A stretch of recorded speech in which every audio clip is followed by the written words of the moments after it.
Hello, my name is Derek Wheatley, and welcome to episode 13 of the Wheatley podcast. 13 is an interesting number, isn't it? I wonder, are superstitions still kind of a thing with people, with younger people, I suppose, because that whole thing of not walking under a ladder or the black cat, or there's a whole host of superstitions, and 13 is always a weird one for me because it's just a number, and people do seem to have it carries through. But I wonder, is it a thing with people my age or younger anymore? Anyway, I don't know, just popped in there. Listen, we hit 2,000 people likes on Facebook the other night. So we'd like to thank everybody who liked it, who invited their friends to like it. The word got out there. We tiptoed our way to 2,000, and then the following day we hit another 14 people. So it's just one of the way things work. But yeah, thanks very much for all the likes. It's really it's a little mini milestone for us, and we're both delighted about it. Congratulations to John on hitting his target for the Laura Lynn Hospice. He targeted €200 for the 3,000 push-ups he was doing in the month of April, and he actually went over the 230, and I know he would like me to thank everybody who donated to the cause, and it's obviously a brilliant achievement by John, and he's probably got proper guns now and big shoulders. So he probably only has another couple of hundred to do. So good on you, John. Fair play to you. Another thing I wanted to shout out, my friend and friend of the podcast, Calvin Doyle, put out a thing yesterday on his Facebook page. You probably remember, hopefully you listened to the episode he did.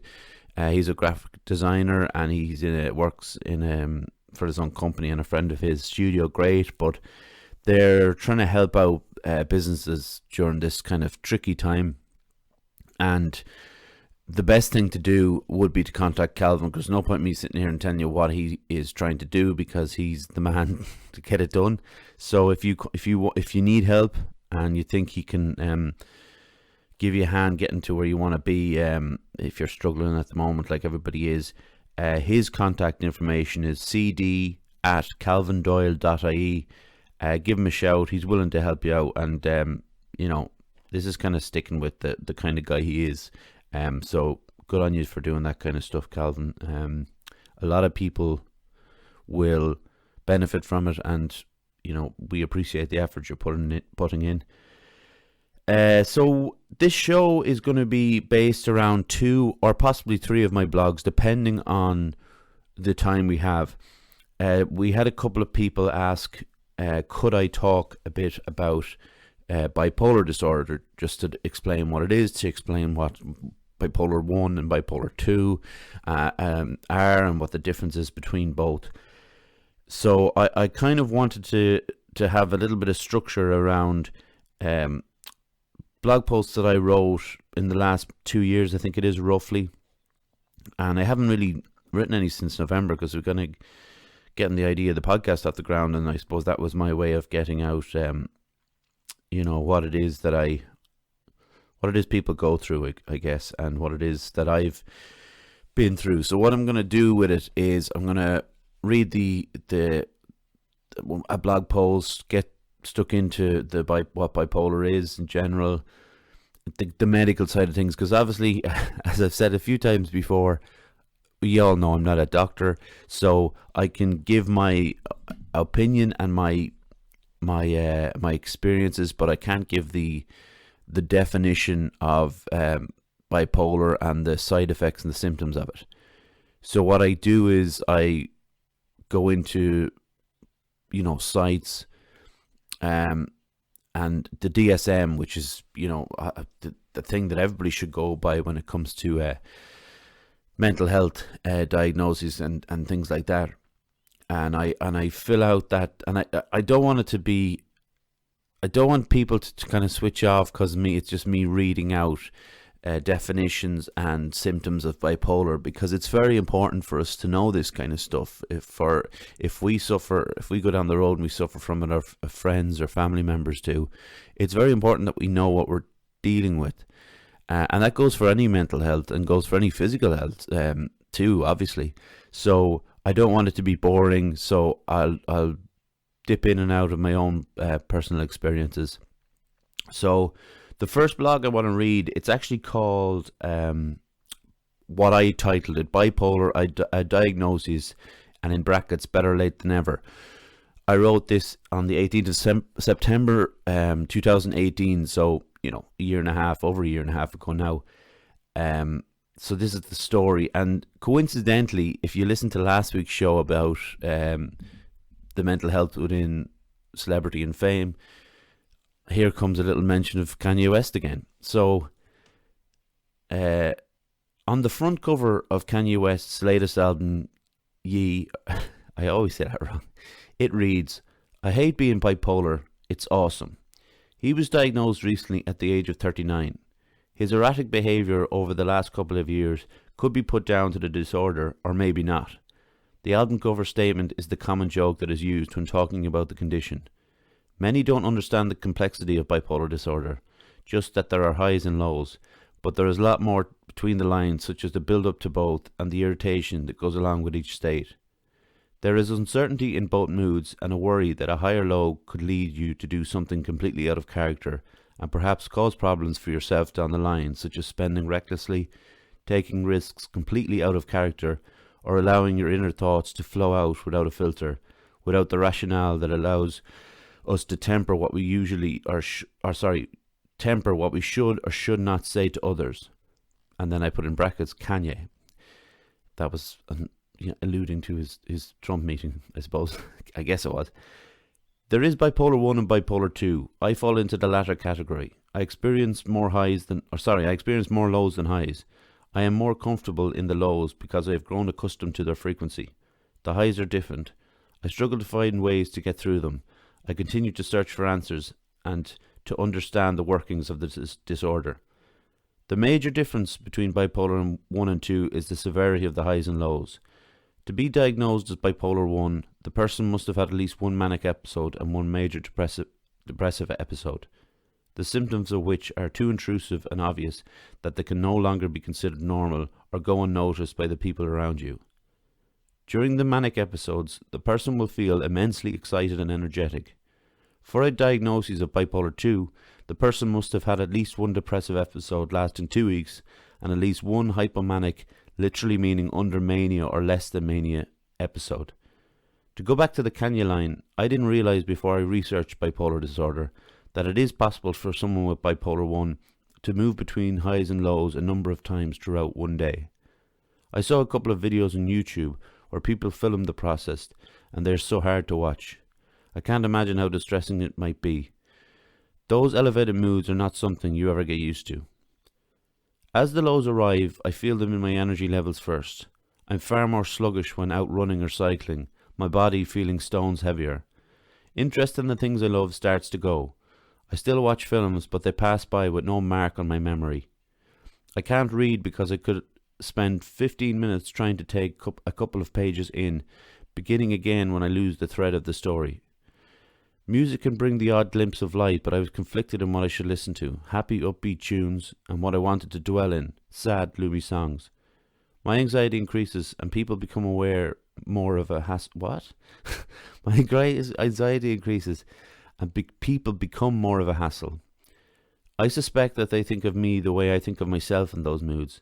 Worthless, odd, boring. So I do what I shouldn't do. I cut myself off and sit in the low, waiting for it to lessen or lift. Hypomanic moods on the surface sound more appealing. Energy is increased, so you feel as if you should run more than your 15 kilometers in the morning. You should train more, but if you do not suppress this, you will train yourself into the ground. You feel more creative. You're the next Steinbeck. You just have to sit down and start writing, but how? It is impossible to focus on one thing. You could be reading, watching a film, and listening to music all at the same time. You are restless for something, but you don't know what. Euphoria can come in snatches. I talk way more and a lot faster. It is noticeable to the people who know me best. Your thoughts are moving so fast that you can't keep up with yourself, so how do you expect someone to follow what it is that you are rambling about? The toughest part for me, is the irritability that the mood creates. I want to be nice to everybody, but I fall short when I'm like this. To save any fallout, I ignore people and keep my head down, which, until now, has generally gone unexplained to the people who are ignored. Lithium is the main drug that is used to treat bipolar disorder. At the time that I went on lithium, I was being treated for severe depression. It was to complement the antidepressant that I was on. I started on 600 milligrams, went to 800, and I am now on 1000. My bloods must be checked every 3 months to make sure I am within a healthy range, and also to see that my liver is functioning normally. So far, I have never been out of that range. The only side effects I had from lithium are some headaches at the beginning, but they soon passed. I don't know what prompted me to look into bipolar. I knew it was more severe than depression. I knew it was more than severe depression that I had, though. I didn't feel right in a few ways that it could just be depression and anxiety. I didn't even know about bipolar 2 until I looked into the illness. Something clicked. I related to all of the symptoms. I got a notebook and carefully wrote everything out that I wanted to say to the doctor in charge of the mental health facility in Roscommon. I took it to my GP first, and he thought it was plausible. He encouraged me to bring it to my next appointment in Roscommon. I was excited. I felt I was on to something. When I presented my findings, the psychiatrist seemed nonplussed. I had worked my arse off on it, built myself up to hand this to someone who knew me quite well and knew I wasn't hoping for anything more than a confirmation of how I felt. He seemed to grudgingly accept that there was something there without giving me an official diagnosis. It was another incident that pushed me away from those every 3-month appointments. I wouldn't find out that my diagnosis had changed until my doctor wrote a letter to the people in charge of medical cards on my behalf, stating that I was being treated for bipolar disorder and severe anxiety. The diagnosis didn't change the treatment I was receiving or the medication I was already on, but it did allow me to research the disorder and find ways to deal with it on my own. It would lead me to find tips online that could and would release me from uncertainty that I felt when a higher low was coming. For the people that I may have ignored or seemed off to in my different states, I apologize. Nobody's actions ever put me where I am at any particular point. It is only the disorder. I have an ever-expanding network of support now, and I am thankful for every one of you.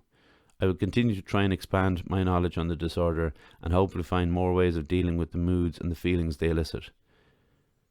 There will continue to be jokes about bipolar, which is fine as long as they are not aimed to hurt people. I can find humour in the absurdity of the changing moods, and for that I am lucky. High or lower level, I will continue to find a route through the ever-changing landscape. So that was the first blog that I wanted to touch on, because obviously it sums up my short journey from the diagnosis of depression through the ways of me and actually feeling a little not very confident in approaching a professional on the subject. It's a weird thing to do, is to kind of step up and say, well, you may not have noticed it yet, but this is what I think it is. It kind of takes I suppose it takes a little bit of guts, and I'm glad I did it. So yeah, I'm going to talk a little bit about bipolar now, and what it is exactly. As I reach down to grab the other copy, the old two copies on the iPad today, which I'm really making it more and more difficult for myself, but that's all right too, isn't it? So yeah, sorry, I need to get past this page. This isn't it. So, bipolar disorder is a mental disorder characterized by periods of depression and abnormally elevated moods. Severe elevated mood is known as manic. Lesser severe is hypomanic.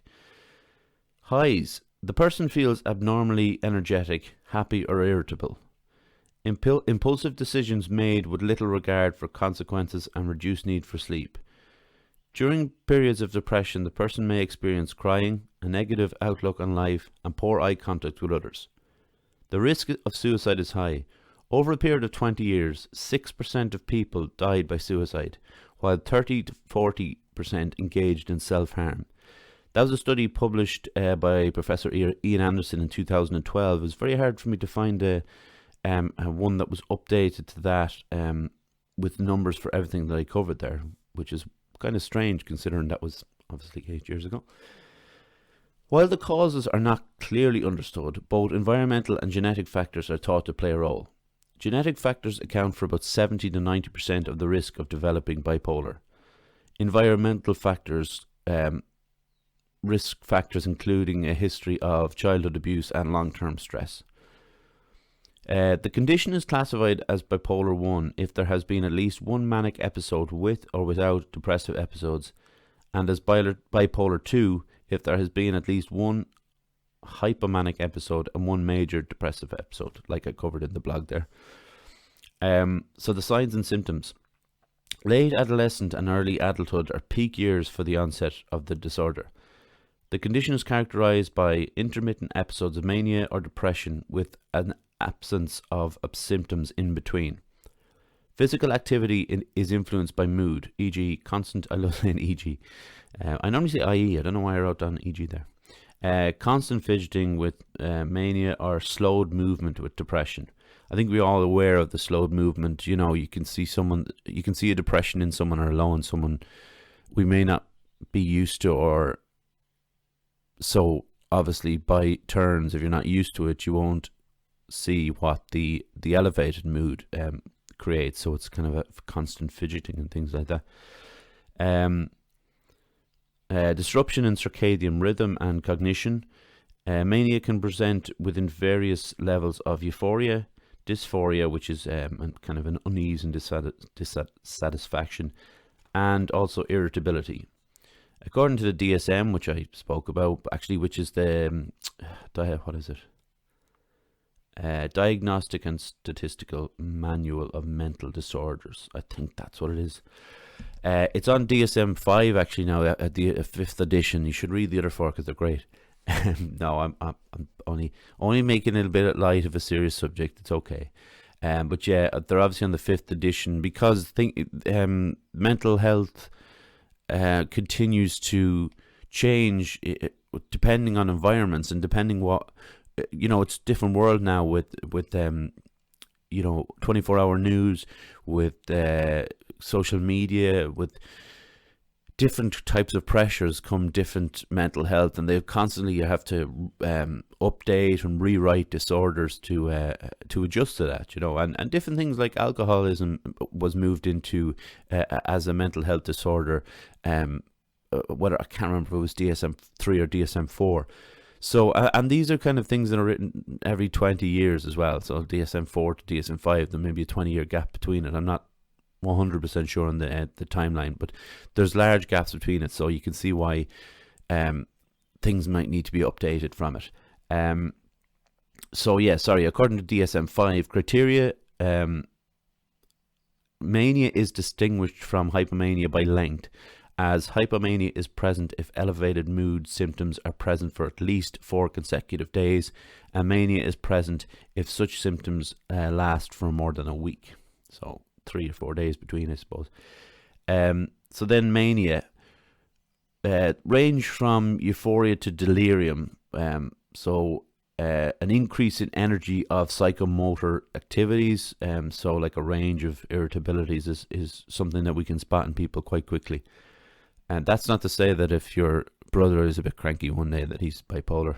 Goes without saying, really. Increased self-esteem or grandiosity may racing thoughts, pressured speech, which can be difficult to interpret, decreased need for sleep, disinhibited social behavior, increased goal-orientated activities, and impaired judgment, like exhibition of behaviors characterized as impulsive or high risk, such as hypersexuality or excessive spending. We hear a lot about that actually when bipolar is talked about, is like the increased spending, and it's a real thing. And obviously increased spending, you go and you spend all your money that adds another kind of pressure, another kind of stress. If untreated, a manic episode usually lasts from 3 to 6 months, which is really frightening. The onset of a manic episode or depressive episode is often foreshadowed by sleep disturbances, mood changes, appetite changes, and an increase in anxiety. Can also occur up to 3 weeks before a manic episode develops. So there is I suppose you can trace a change in someone for those 3 weeks, and hopefully you're able to get in there before there's too much damage done. So hypomania. Overall function may increase during episodes of hypomania. People have shown signs of increased creativity while others are irritable or demonstrate poor judgment. Hypomania may feel good to some people, though most feel that the stress of the experience is uncomfortable and or stressful. I would fall into that category, which I'll talk a little bit about later on. Bipolar people who experience hypomania tend to forget the effects of their actions on people around them. Again, I talk about depression as a selfish illness. Bipolar, is an extension of that too. When family and friends recognize the mood swings, the individual will often deny that there is anything wrong. So this kind of stuff is worth going over for a second time. I have talked about this before, but depressive episodes, we kind of know what to look out for. There's a sadness which is persistent, irritability or anger, loss of interest in hobbies, excessive or inappropriate guilt, hopelessness, sleep too much or not enough, changes in weight or appetite, changes in weight/appetite, fatigue, problems concentrating, self-loathing or feelings of worthlessness, thoughts of suicide and death. The earlier age of onset, the more likely the first few episodes are to be depressive. Since bipolar requires a manic or hypomanic episode, many affected individuals are initially misdiagnosed as having major depression and incorrectly treated with prescribed antidepressants. A bit like I talked about in the blog, the younger you are, it's going to more than likely manifest itself as depression first. And then maybe you'll start to note the increase in irritability, the fidgeting and things like that, where it develops into whether it's bipolar 1 or 2. There's also something called mixed affective episodes. So in bipolar, a mixed state is an episode during which symptoms of both mania and depression occur simultaneously. I made a meal of that word. Individuals experience a mixed state may have manic symptoms such as grandiose thoughts while simultaneously experience depressive something. I missed the word there. Such as excessive guilt or feeling suicidal. That should be grandiose thoughts while simultaneously experience depressive thoughts such as excessive guilt or feeling suicidal. I'm not going to edit that. As you know me by now, I refuse to do it if I really don't need to. Emotions such as hopelessness are often paired with mood swings or difficulties with impulse control, which lead to a higher risk of suicide. So that is kind of bipolar on a very kind of base level, but it's good for you to know the base level before you can, it's better to walk before you can run kind of thing. So next up I'm going to read a little bit about the second blog and get a bit more into my own side of it. Fusion Training Centre, Monksland Athlone, a place to train in Brazilian Jiu-Jitsu, kickboxing, martial arts and CrossFit. A great atmosphere with experienced coaches and a real sense of community. If you want to join the team, find us on Facebook at Fusion Training Centre or drop in for a chat. Fusion Training Centre, train like a warrior. Martin is in full gear trying to come up with ideas for when things are lifted or things are relaxed a little bit, and he can hopefully get a few people training here and there. I won't go into what he's thinking about, but there's some good ideas that he's got going on there, and I really look forward to going back in. And like I said to Martin there yesterday, I think it would be amazing to just get back. Excuse me, I just drank some water.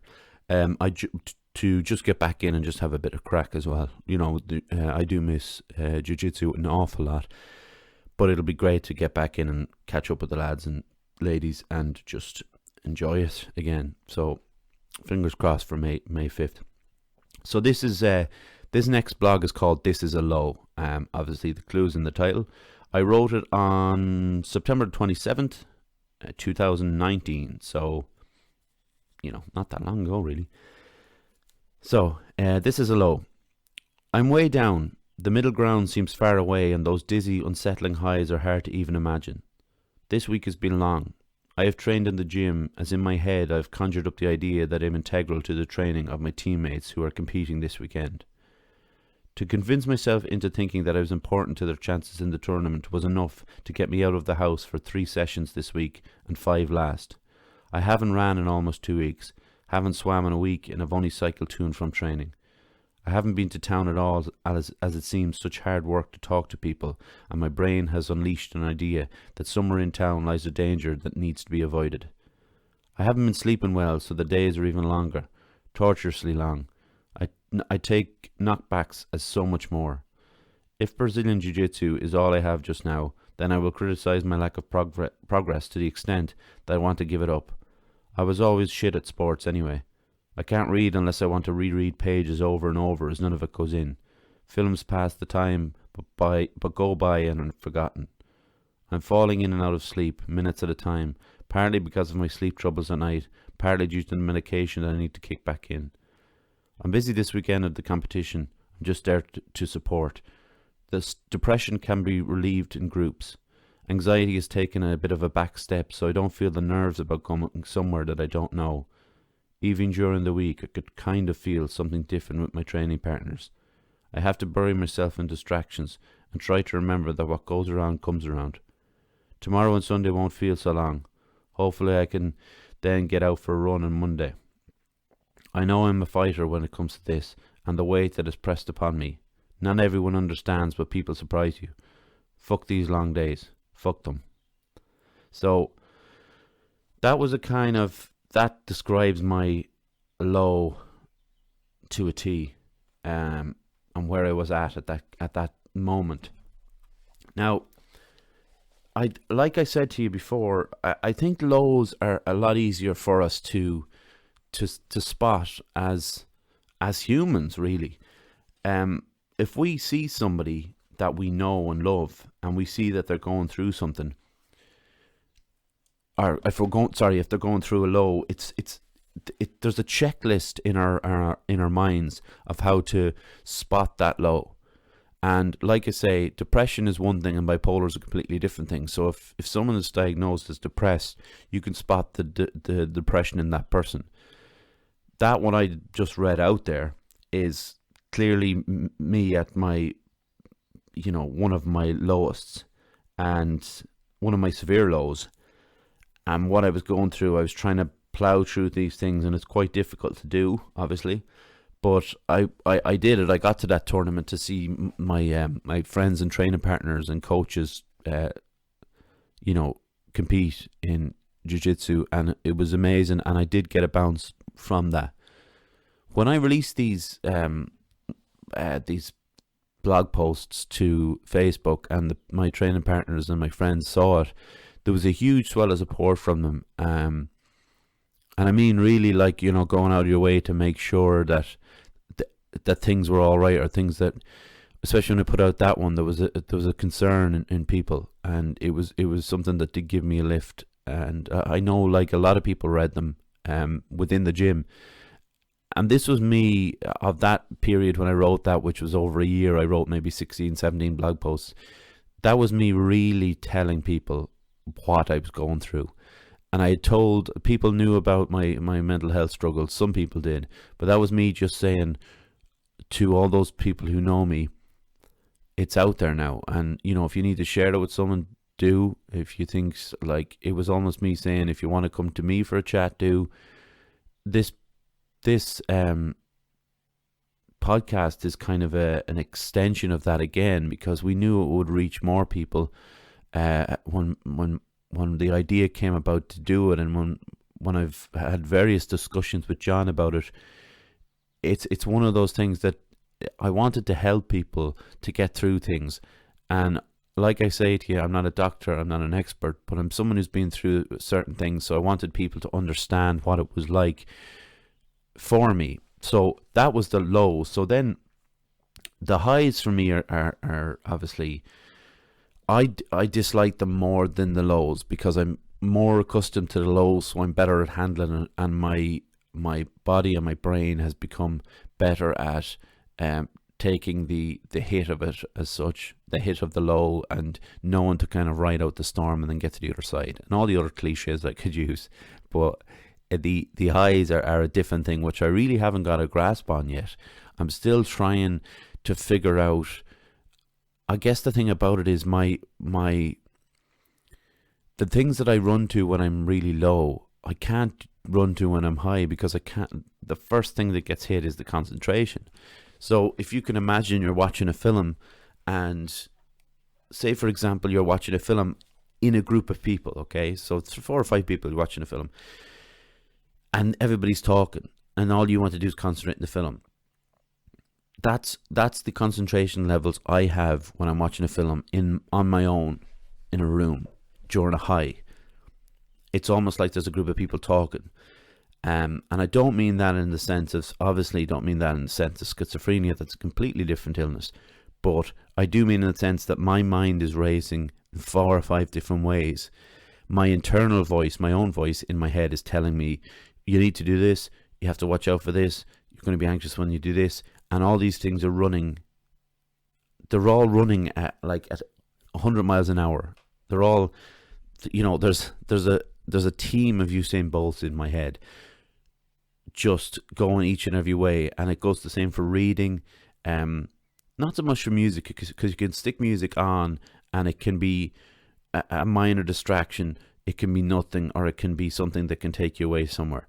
So music is slightly different in that sense, but certainly when it comes to reading and to watching films. Now, exercise during those times can be quite an easy thing to do, but what you can do is you can push it too far and go the other way. Whereas if you said, I'll go out for I'm at the moment, I said I'm running 14 kilometers. That's my every second day or every third day I'm running 14 kilometers. But that's what I'm able to run at the moment, because I have a bit of tendonitis in my knee, because I'm getting on, So that's my limit at the minute. And my limit two years ago was 20 kilometers, and I was loving it. But if I ran 20 kilometers now, I might do some more damage to my knee than is necessary. Or, I might do, excuse me, I might do something that could damage my running for the next 2 or 3 weeks. But when I'm on a high, I don't see that. So I think I'll just do the 20. Sure, look, it's a nice round number, and I'll just go for that. It's not being able to stop yourself from doing these kind of things. And I know this thing about spending, and I talked to someone about this not too long ago who is bipolar 1, who has real difficulties with their spending, and to the extent where they just blew all their money away. And the amount of stress that can cause must be completely shocking. But when I spoke to this person, they said to me, well, no, because what it is now, I can't do it anymore because I don't have the money. Now, it's not the way, I guess, that 99% of people will look at things as it being stressful, but to that person who's bipolar 1, it's something that is completely relieving to them, because they know that they can't do it anymore. These kind of things are different and separate for everyone else, because the simple fact is I run and I train in jiu-jitsu and whatever. So if I'm on a high, I can be in there and doing it, but I have to know that there's limitations to that. And it's the same goes for things like, this is another thing with bipolar highs, is sleep problems, because if you're in a high, you're not going to sleep. Trust me, you're not going to sleep more. That's not going to happen. That'll happen during a low for sure. You'll sleep more, but during a high, you will not sleep more. You'll struggle to get to sleep because your brain is constantly, talking to yourself, telling you need to do this, you need to do that, you're going to have anxiety doing this. You lie in bed and it's not going to turn off, and it'll only turn off until you completely wear yourself out, which is not the way you should be, running your day-to-day life. You don't want to pound yourself into the ground before you can get some sleep, because it's not going to be enough sleep. Because, and trust me when I tell you this, you will wake up early, because you'll be bang and you'll be back into it. And I wake up early every morning, but I know that hours are taken away, and obviously losing sleep can cause its own problems. Talking constantly, that's another thing which I noticed when I'm on a high. And look, I guarantee you somewhere down the line I'm going to do a podcast where I'm on a high, and it's going to have to be, I'm not going to avoid it, I'm not going to dodge it. What I'm going to have to do is come on, tell you I'm on a high, so you can experience what it's like for somebody who's going through that hypomanic mode, and you can kind of see that it probably won't be the most what's the correct word, fluent, I suppose, podcast, but it will give an example of what it's like for people to go through these things. Another thing that there's, like, when you are talking and when you're rabbiting on to someone, a friend or loved one, whoever, there is a huge tendency to lose the thread of what you're saying. So what happens is you'll be mid-sentence in one thing and bang into a completely different subject and topic, and you will, the person will notice it. Obviously it's not exactly subtle. So that's another thing that for me I obviously find a lot of problems with. I can be anxious a lot during those times, because I know I'm in it, but I also know that I'm not quite in control of things the way I'd like to be. So my anxiety is piqued by that, and it's, in the sense, my anxiety is on full alert that I may make a decision that'll set it off even more. I'm excited a bit more during it as well. I'm giddy, and that just comes with the extra energy. And everybody knows I have this restless leg syndrome thing, and my mom has it, and my brother has it, and so many people have it, just where their leg bounces. I'll have two going, like a double bass drum going on there, but the excitement will go right through and into the stomach, and almost like a nervous, excited, tension that you might have about going on your holidays or something. Do you know what I mean? So it's kind of there in the back of everything. I have that on it too. You're excited about the future, which is something which is strange when you compare it with the thoughts that you have with depressive episodes.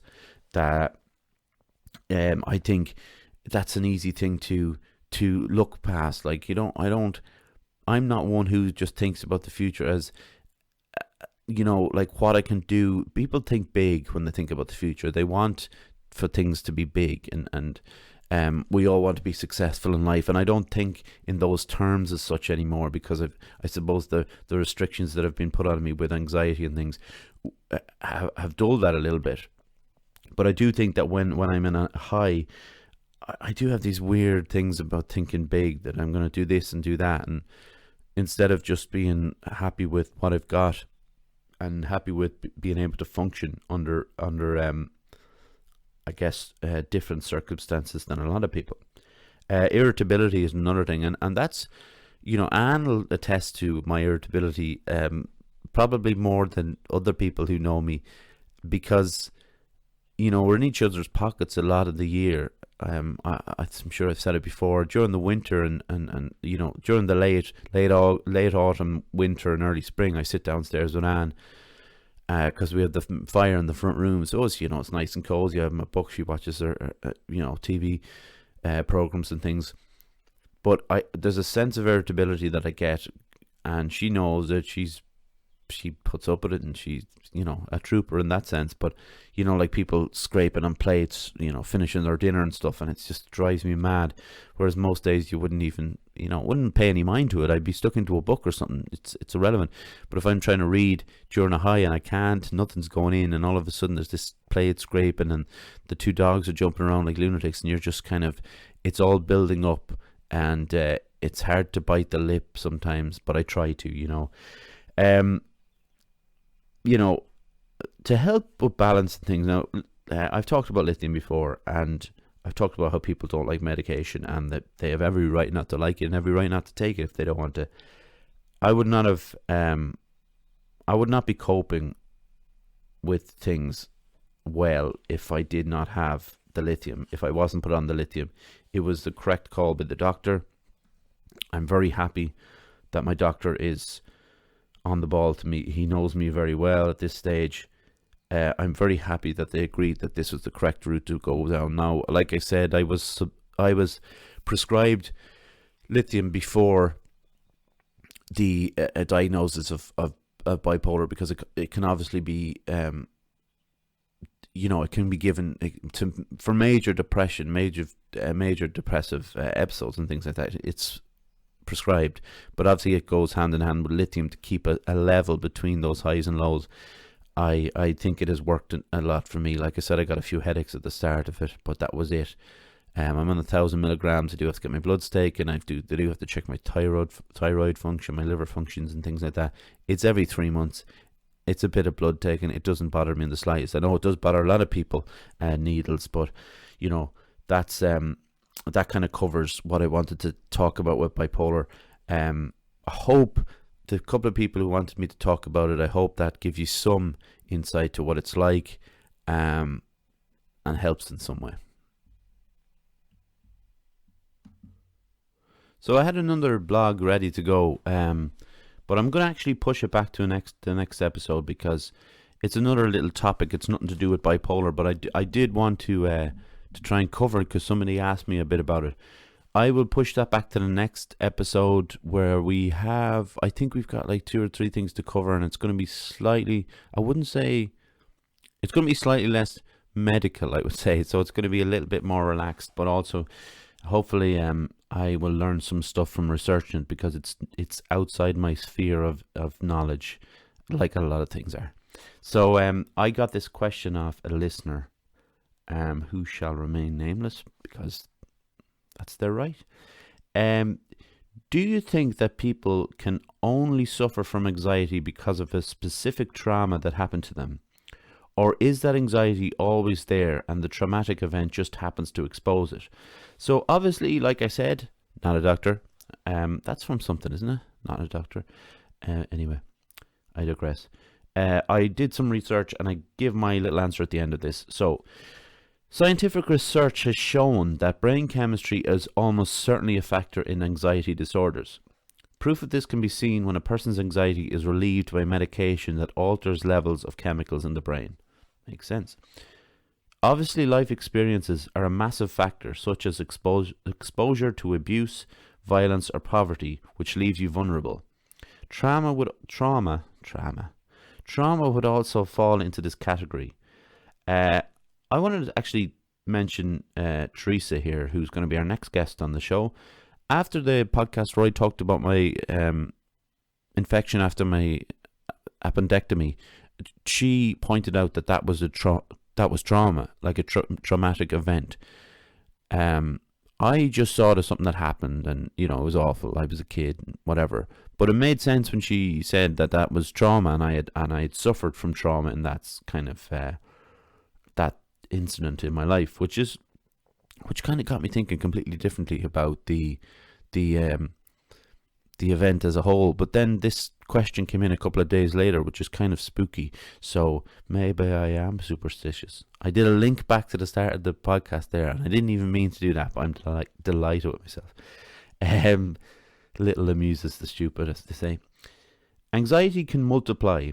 So if you have suffered a serious trauma in a hospital, you may fear hospitals, which in turn you may fear doctors, which could be come to people in uniform, authority figures, and the anxiety builds and spreads like that, which, that's how things work, obviously.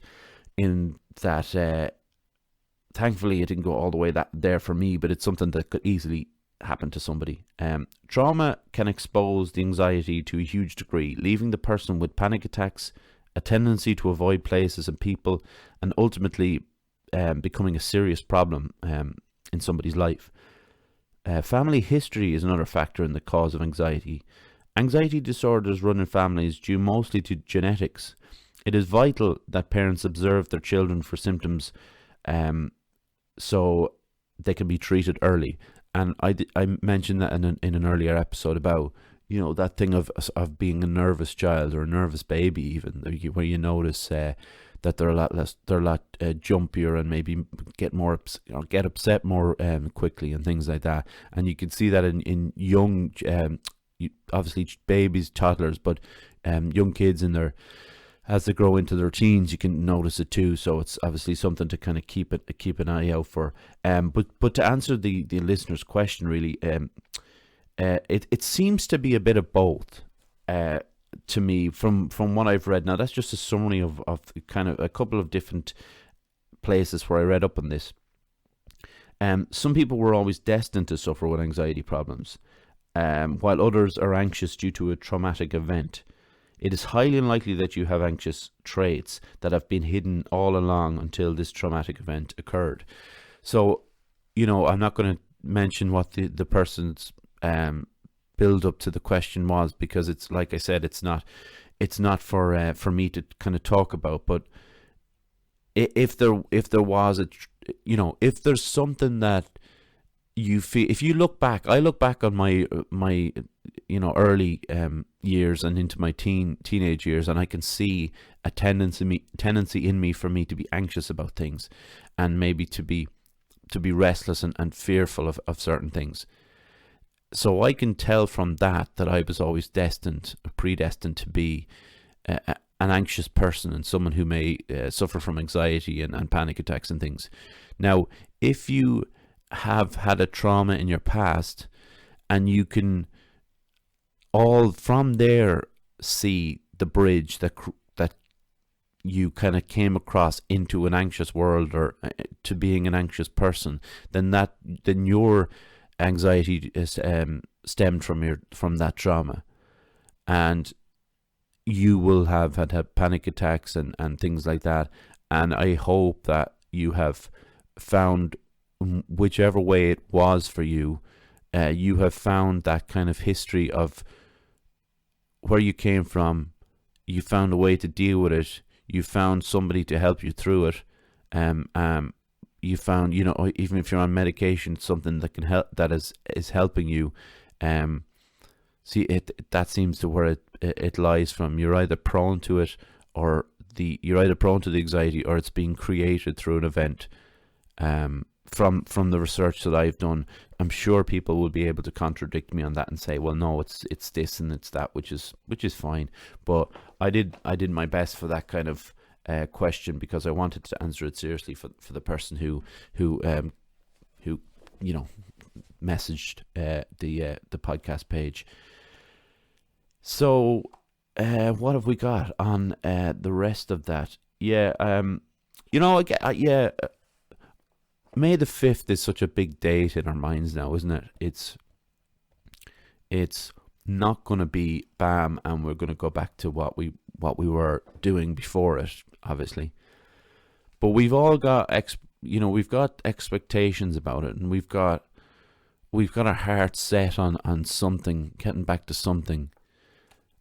And I'm the same as everybody else in that sense. I've got my heart set on someone, and got my mind set on getting back into the gym, and getting to see my buddy Josh, and getting to see John and Martin, and getting, all these people who I train with every week. It's been such a strange time for all of us to be removed from people we love, or people we're friends. I don't love any, but no, my family I do. I mean the gym people. No, but I really miss them, the gym people, because they do help with my mental health, because we have a good laugh, and I miss jiu-jitsu an awful lot. That goes without saying. But my younger brother, Simon, it was my niece's birthday on the 25th of March. My niece Jessica, it was her second birthday, and I sent her a little card and some money in it, because I couldn't get her a present, and obviously. So he sent me a video of her opening the card, and she loved cards. She loves cards, and she loved it when she was like one. When she got her birthday cards when she was one, she just opens it and just big smile on her face, right? And then like when he sent me the video of this year, so obviously her being a year older, and she reads the front of the card, obviously obviously not being able to read, but she comes with her own little couple of sentences, and she saw the money fall out, and she was laughed because my brother laughed. So it was gorgeous to see that video. And then yesterday, it's my nephew Adam's first birthday tomorrow, Wednesday. So when you're listening to this, it's today, we'll say. So Jessica, obviously being two, he got his card, and my brother Simon obviously opened it for him, and he's holding the card. The money falls out, and she's looking at the card. She's thrilled because she loves the cards, and the money has fallen on Adam's leg. So Adam picks up the money, and he's just kind of playing with it. She spots the money and hands the card to Adam and picks up the money. Now, I was thinking about this yesterday, and I wonder, now Simon will be able to answer this for me. I wonder, because of the money in her card, which was only 3 or 4 weeks ago, right? Because of the money in her card, and Simon went, oh, the money, did it click in her brain that the money was more important than the card? Is that possible? Is that possible for a 2-year-old to happen? I'm not sure. Simon will tell you she's the most intelligent girl in the world anyway, as I'd expect from him to do. But did it click in her brain? So when she saw that money in Adam's hand, she was like, I'll trade you this card for the money, because money is more important to me. It was just something that and it warmed my heart to see it. And you know what's lovely as well? My other brother, who has 4 kids, they two of them, the older two, are on Snapchat now, and they created a little group with me and my brother, and it's called the Uncles. That's the group's called. But to be able to chat with Sophie, she's kind of more active on it than Ava is. Just to she put up a picture of an eclair, her mum made eclairs, and I just sent her back like, oh, that looks gorgeous or whatever, and be able to chat with them. I obviously missed them an awful lot, not being able to see all 6 of my nieces and nephews, but to be able to chat to them is quite nice, and it's quite strange to see how old they are. And Sophie's the girl who I talked about before, who I can trace my mental health downfall as such to the time when she was born. So with each passing year, you're kind of going, wow, that, how far have I come on? And I judge it by the Sophie scale. So I miss that, and I miss my not being able to see my dad, not being able to just call down to him or go for lunch with him and stuff like that, which is something we do. I miss my mum not coming down. She comes down every couple of weeks to see her grandkids, obviously, and to see her own kids. And she'd stay out here, and we'd watch a bit something on TV. It doesn't matter, just sit together, watch TV, have a chat, whatever it is. So you do miss that kind of stuff. But then the regular day-to-day stuff that I do, look, when I'm not training, I'm out in the house anyway, watching films and running and, maybe recording this. But I do have the factor of just having that space fusion, having that group, protective group almost. That's not to say that they're trying to be protective. That's not. I mean, just you feel protected by that group because of. All of us are different characters, unique people, but there's something, the age gap between different people as well is so Martin I'm a couple of years on Martin, but I'm quite, I'm 14 years older than John, 7 or 8 years older than Josh. Even someone like Azura, I think Azura's like 21 maybe. And, we get on so well with her, have great crack with her, I can talk to her about art. Actually, she's a very good artist, and I hope to get her to commission her to do a piece for the podcast corner. Sorry, just dropped my notebook. So, I have there's this group in there that's just, you can talk to them about anything because everybody's a different character and we have different likes and dislikes. So listen, keep positive about the 5th of May. I hope people didn't mess it up for us when the weather was good, because that would be such a shame. From where we came to where we are now, it'd be awful to think that a few people's silly actions have caused us, another couple of weeks indoors, because that's not what we want. We're seeing restrictions lifted across Europe, and we want to be in the same boat as them. So I guess I'll wrap it up there. I kind of went off on one there about my nieces and nephews. I hope you don't mind. It's just it was on my mind. Yeah, listen, shout out to John, my podcast partner, for his work and the chats and getting things out there at 10 o'clock on a Wednesday now. That's the time now, 10 a.m. every Wednesday, YouTube and all your podcast platforms. That's where you'll find it. To John's family and Megan, shout out, obviously, to... thanks to Jer, my mum, my dad, and my grandfather. Listen, subscribe to the YouTube channel. The more subscriptions we get, the more chance it is to drift into other people's algorithms and recommendations, and then we can get some more listeners, because it's great to have 2,000 followers on Facebook, but we need to increase the listenership too. It's been slipping a little bit on YouTube, so I'm trying to get it up a bit more. The last episode is catching up with the episode before, and that would ruin my OCD if it did that. Because it has to be forget that word. It has to be climbing. It has to be climbing consistently. Yeah, catch us on Facebook, the Wheatley, Instagram, Wheatley the Wheatley, sorry, and Twitter, Wheatley_. We're on Spotify, Apple, Google Podcasts, Breaker, Overcast, Pocket Cast, and Radio Public. Listen, enjoy yourselves. Watch some films. Give the people your socially distancing with a great big hug, and know that we'll be out of this soon. Thank you so much for listening to this. We really appreciate it. We're kind of blown away by the support that we've gotten. A funny thing, I just wanted to mention it before we go. A funny thing is we eked our way to 2,000 likes. We were on 1,999, and Joanne stepped in, sent one of her friends a message to like the page. Thank you, Joanne, for that. That's really appreciated. It's really nice of you to do. Weirdly enough, we eked our way up to that, and now we've got 2020. 20 people came out of nowhere the day after. But that's the way things go, isn't it? Listen, mind yourselves.